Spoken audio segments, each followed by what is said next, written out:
how does leading the SAS touch you?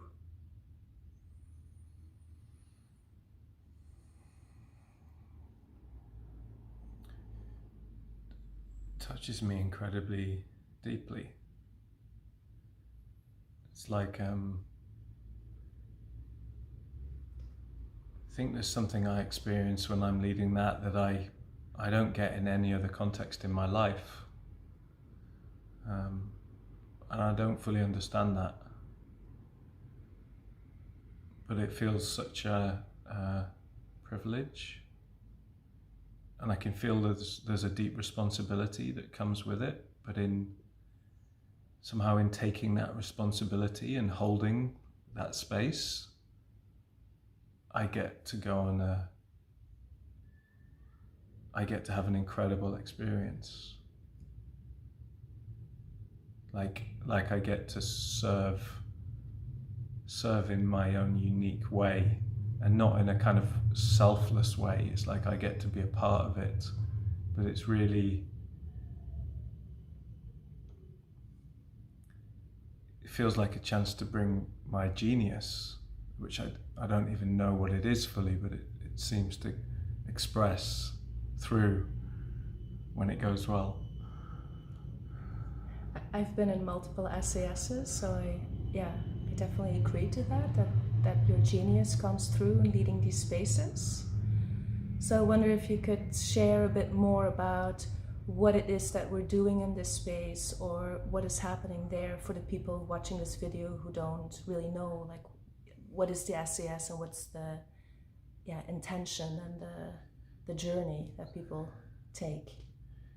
Yeah, it does feel quite a unique kind of thing that we do. And like, if I compare it to different trainings that are typically a bit more like you come along and you sit down and you hear the leader introduce these things and you do these things that the leader says, like that is there, but it seems to be more like we're just bringing consciousness to how it is for us to be together, like then and there. And with that consciousness, we start to discover all these intricacies of what's happening in each of us. And over the 6 months, we get to explore that, like each of us with every person individually, but also in smaller constellations, or like groups of 4, like what happens when these 4 are together. And then expanding that to, what's it like when we're here as a group together? So it's always this sense of like, what's actually here? And that just seems kind of super simple in a way, or like we're barely doing anything. But from that place, like so much can come through, so much can release, so much of our whole being can come forwards in ways that we just wouldn't have known beforehand. Yeah, so it sounds when you share this that like the raising the consciousness and really becoming aware of what's alive in us and like in this space, like that leads to a deeper leadership. And so I'm curious, what are some of the ways that you've witnessed people taking like a different or deeper leadership in the SAS and in their life? Like how does what you say, like so much that comes up and so much we see, how does that translate in like different leadership? And what is leadership to you? Leadership to me is inspiration, and it's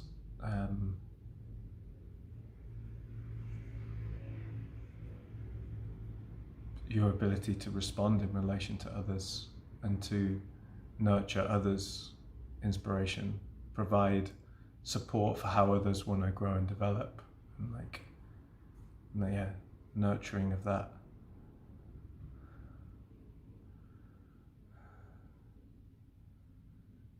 Yeah, I'm still curious how that has impacted people, and how they changed their like leadership, how they were leading themselves differently with going through an SAS?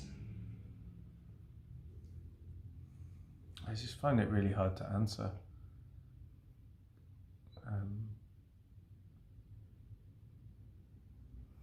It feels a mix of things, like people, I mean, during the SAS, people will receive a lot of high quality attention, so they'll be seen quite deeply, and that is very opening for people and like helps people to become more themselves, which is kind of like a weird thing to say, but it's like they suddenly have access to more of who they are and feel more at home, and from that place have more meaning and have more direction. And then there's the sense that it's like a playground the whole time. So you have this opportunity to try things out and bring things forward, and you don't know how that's going to be met, but there's a safety that's typically there that you can like bring something forward, and you don't know if the group's going to be like, wow, that is amazing what you're bringing, or half the group's going to say like, oh, I feel myself contracting as you speak. And then, the idea is that either of, like, that's okay, whatever it is, like, we're just in it together, and who knows what that means for you. Like, maybe you suddenly realize like, oh my God, yeah, there's part of me that's contracted, and I'm doing this thing as a compensation for that, and like, oh, now I can just explore what this contraction is, and the chances are that can like unravel, maybe take you back to things that have happened from the past, or like give you a chance to integrate something that's quite deep. So that it feels like there's just multiple ways, like on a daily basis in the training, to discover things and to share things together and realize things together. And as you learn about other people's processes and you see what they're going through, that can be a mirror for you. Like it typically always is. It's like their medicine is your medicine in some way. But then also you're with those people in the course, so you can support them with what's coming through them. And then they can support you with your challenges and your the places you need support and where you want to change. You really seem like excited, like when you've been sharing this past minute. Like you light up, and I also notice like an excitement in myself, like when you're speaking of this playground and all the different layers, and it seems like a real chance for people to explore their unique way of how do I want to lead myself in life, and how can I become more of me. That's like really exciting.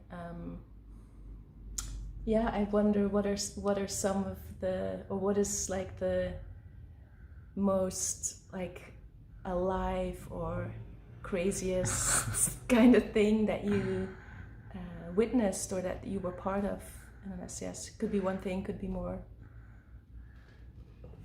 Yeah, there's many, but I have a memory of something from a recent SAS in Copenhagen. It was actually after hours, and that's quite cool, like especially when it's a residential.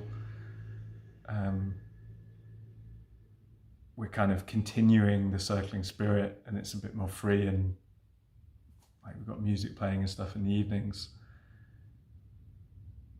But I ended up in this kind of, it felt like divine comedy, but almost like tragic at the same time. I don't know how I'm going to describe this, but it felt like some of the things that we realize about ourselves, that like we realize that, oh, these things have been there for 30 years. And in a way, like my whole life has been within this particular way of approaching life. And this particular part of me like has never actually been shared, because I always thought that needed to be hidden, and then, wow, today I've realized that can actually show up and people actually welcome that. And it can be hard to, just because you've seen that once doesn't mean it's suddenly going to change. So we can be dealing with like such like hugely significant issues for people in their life that make the difference between having a good relationship or not, having a job you enjoy or not, like having people around you that you feel support you or not in your life. Like people can be on the edge of like creating these things for themselves or not, which is like super profound. And at the same time, it's like, yeah, this is how we find ourselves as humans, like with this stuff, and we can be playful around it and have fun with it. And in this particular moment, I was like calling someone out in a way on these things, but doing it from comedy and having so much fun, but at the same time kind of realizing that it is a matter of life and death, like what is being spoken to here. And that was, and like someone saw me in that like, wow, this is like ecstatic comedy and play, and it's a matter of life and death. And that, yeah, that moves me now. It's incredibly meaningful for me to be able to bridge those two things. And that is a spirit that I want within an SAS, is like we're going all in. Like there's no stones are not going to be turned if people are up for that. And it's a playground, and it's celebration and joyous. Knowing you pretty well and what you just shared, I get like this image of you as being the magician that works with polarities and knows very well how to bring them out in people in a way, but also how they move and work in the space. Yeah, and with that, I wonder if you could share maybe something about like what is the magic of circling. Sometimes it's referred to that, the magic of circling. Like what does that mean to you? Yeah, I repeatedly refer to things as magical, and sometimes it's vulnerable to do that because it's like, oh, am I just in magical thinking, and am I naive? But I don't think that's the case. And this idea of polarities actually, for me, makes the magic kind of scientific in a way. Because the whole idea with these polarities is that they're bigger than us. So they're beyond us. And it's really just waking up to, wow, these polarities move within the group, and being in non-resistance to that can allow that amount of energy to move and be seen and honored. And that kind of, like, in a way, the magician quality is kind of not doing anything. It's like everything's already here, but it's actually just realizing that and trusting that and bringing consciousness to that. And the skill is to have the willingness to go through the full range of polarities, like light and dark, or masculine, feminine, chaos, order,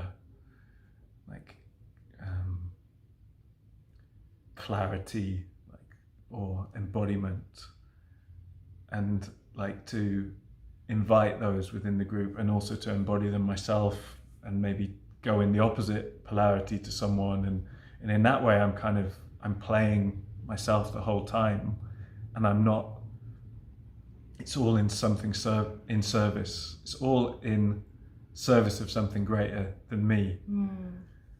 And that makes it this play that I can't fully understand. All I know is that I've seen it work in this incredible ways many, many times, but there's no guarantee of that.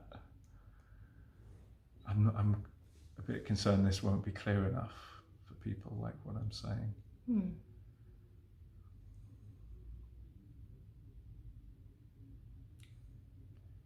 do you feel a pull to try to make it more clear?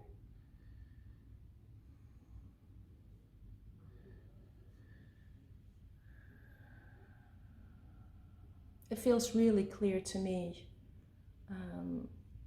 Yeah. It puts me in touch with the more spiritual side of this work, or like how, yeah, it's very difficult to talk about, but the grace that I get to experience, and the light, and the abundance of life, like when it, yeah, it's just like pure life energy. It's like bursting forward like a waterfall of like aliveness. I can just imagine people like that spirit, that their pure aliveness, like it's when that's set free and it can move and just flow, just how nice that is. And that we're, through the practice, we're often graced with that, like, and at best the whole group is in that kind of flow, like we're just doing exactly what we want, we're trusting people around us, we're clear, we're inspired, we're playful, we're open. And when a whole group gets into that state, it is ecstatic. And it's transformational, but it's also more than the sum of its parts. It's just life at its best.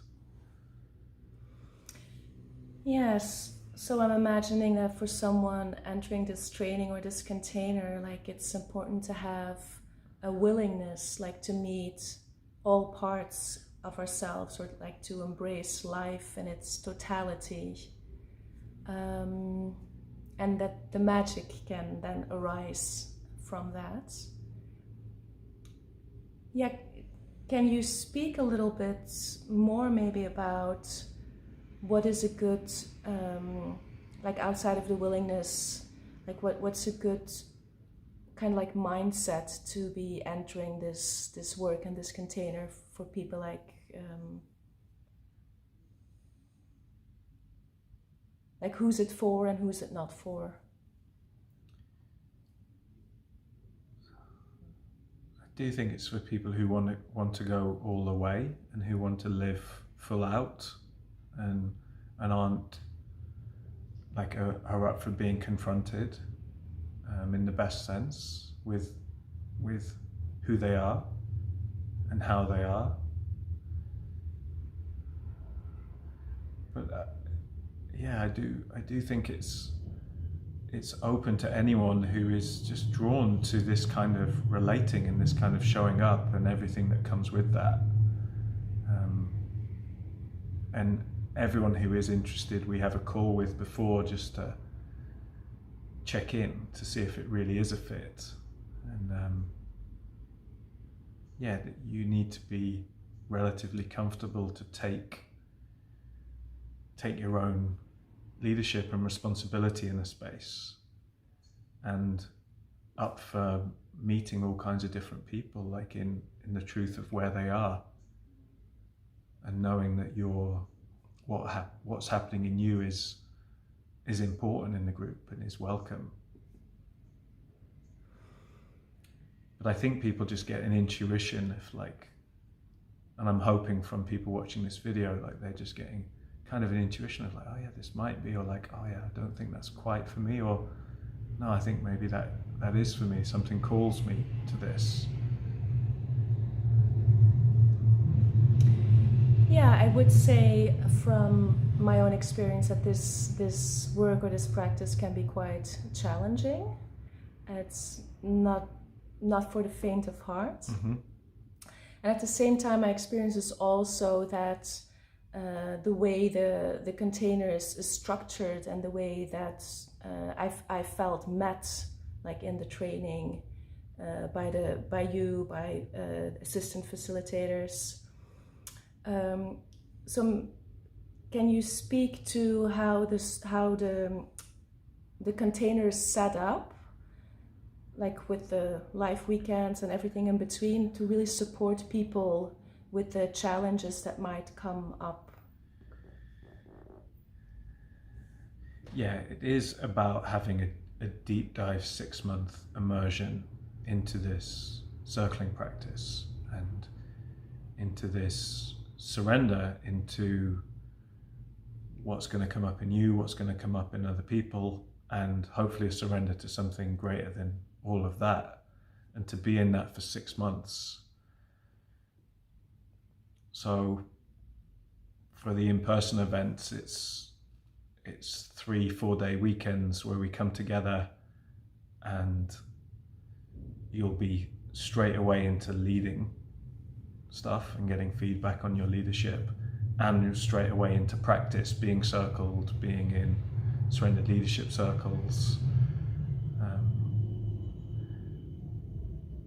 So those 4 weekends are deep dives which will reveal all kinds of stuff. And then in between those weekends, there's coaching for like real one-on-one support of